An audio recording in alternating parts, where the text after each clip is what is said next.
Yes breaking news చూస్తున్నాం. కడప జిల్లా బద్వేల్లోని Sanjeevini multi speciality హాస్పిటల్లో అడిషనల్ డిఎంహెచ్ఓ మల్లేష్ తనిఖీలు నిర్వహించారు. ఆరోగ్యంగా ఉన్న వ్యక్తికి కూడా గుండె ప్రాబ్లం అంటూ వైద్యం పేరుతో అత్యధికంగా ఫీజులు వసూలు చేస్తున్నారని ఆరోపణలు వచ్చాయి. వస్తువులు లేని ఆసుపత్రి బిల్డింగ్ కి ఆరోగ్యశ్రీ ఏ విధంగా ఇచ్చారని పలు ఆరోపణలు రావడంతో తనిఖీలు నిర్వహించారు. తనిఖీల అనంతరం రిపోర్ట్ రాసి కలెక్టర్ కి నివేదిక అందజేస్తామని అడిషనల్ డిఎంహెచ్ఓని తెలిపారు.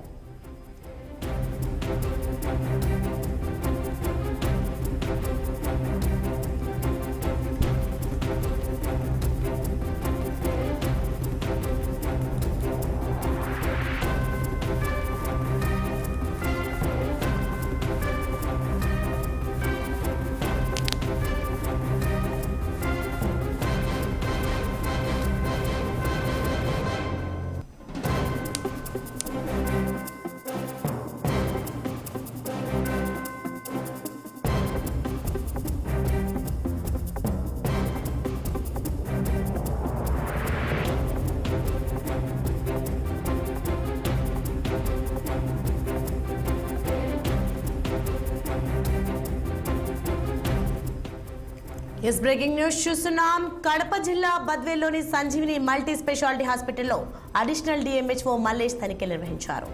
ఆరోగ్యంగా ఉన్న వ్యక్తికి కూడా గుండె ప్రాబ్లం అంటూ వైద్యం పేరుతో అత్యధికంగా ఫీజులు వసూలు చేస్తున్నారని ఆరోపణలు వచ్చాయి.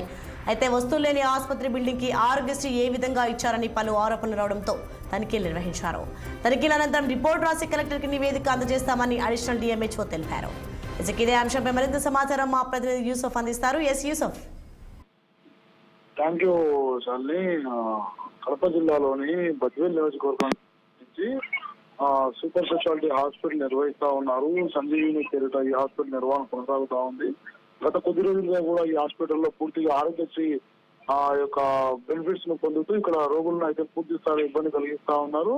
గత కొద్ది రోజుల క్రితం ఒక 4-5 రోజుల క్రితము పేషెంట్ అడ్మిట్ అయ్యాడు. అతనికి గుండెకు సంబంధించినటువంటి వ్యాధి ఉందని చెప్పేసి నిర్ధారించినట్లు వైద్యులు తెలుస్తారు. ఈ నేపథ్యంలో దానికి సంబంధించినటువంటి బిల్లులను కూడా వీరు మొత్తం కూడా ఆరోగ్యశ్రీలో క్లెయిమ్ చేసుకున్నారు. పూర్తిగా అతను బయటికి వెళ్ళిన తర్వాత పరీక్ష నిర్ధారించుకుంటే తర్వాత ఏమీ లేదని చెప్పి తేలడంతో అతను పూర్తిగా కడప జిల్లా కలెక్టర్ కూడా ఫిర్యాదు చేశాడు. ఈ నేపథ్యంలో డిఎంహెచ్ఓ మల్లేష్ అయితే పూర్తిగా దీనిపై ఒక నివేదికను రూపొందించేందుకు ఉన్నత స్థాయి అధికారులు కూడా ఒక కమిటీని వేశారు. ఈ నేపథ్యంలో ఇవాళ district medical and health officer Mallesh అయితే ఇవాళ పూర్తిగా హాస్పిటల్లో తనిఖీలు నిర్వహించారు. గతం నుండి కూడా ఎప్పటి నుండి హాస్పిటల్ నిర్వహిస్తా ఉన్నారు. ఇక్కడ ఫెసిలిటీలు ఏ విధంగా ఉన్నాయి, సౌకర్యాలు కూడా హాస్పిటల్ పూర్తిగా అందుబాటులో ఫెసిలిటీలు లేకపోవడము, చాలా ఇరుకైనటువంటి ప్రదేశంలో హాస్పిటల్ నిర్వహిస్తా ఉన్నారు. దీనికి ఆరోగ్యశ్రీకి సంబంధించినటువంటి అనుమతులు ఏ విధంగా వచ్చాయి, దీని వెనకాల ఎవరున్నారు, ఎప్పటి నుండి హాస్పిటల్ నిర్వహిస్తా ఉన్నారు,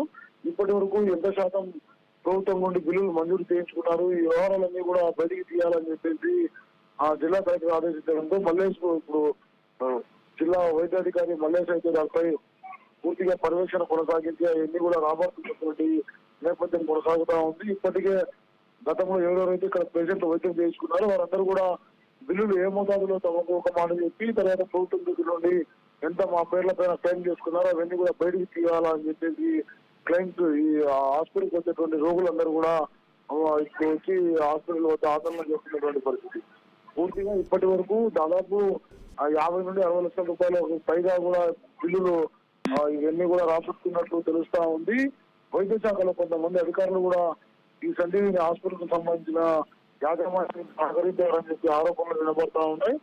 ఆ అనుమతి లేని చిన్న స్థాయి హాస్పిటల్ ఏ విధంగా అనుమతి కల్పించారు, గదులు లేవు, అందుకు సంబంధించినటువంటి రిక్రూట్మెంట్ ఏదైతే ఏర్పాటు చేస్తారో అది కూడా అందుబాటులో లేదు, అవన్నీ కూడా ఏ విధంగా ఇచ్చారు, అవన్నీ పరిశీలన చేయకుండానే DM and district and medical health office వైద్య శాఖ అధికారులు ఎవరెవరు లోపాయకరంగా ఒప్పందాలు చేసుకుని వీరికి అనుమతులు మంజూరు చేశారన్నటువంటి ప్రధాన అంశం అయితే ఇప్పుడు పెద్ద చర్చనీయాంశంగా మారింది. ఇవాళ రేపు జిల్లా కలెక్టర్కి అయితే తుది నివేదికగా చేరబోతా ఉంది. తర్వాత హాస్పిటల్ ను సీజ్ చేస్తారా లేకుంటే వీరిపై ఏదైనా కఠినమైనటువంటి చర్యలు తీసుకుంటారన్నటువంటి విషయాన్ని అయితే మనము వేచి చూడాల్సినటువంటి పరిణామాలు చోటు చేసుకున్నాయని చెప్పవచ్చు. Thank you sir.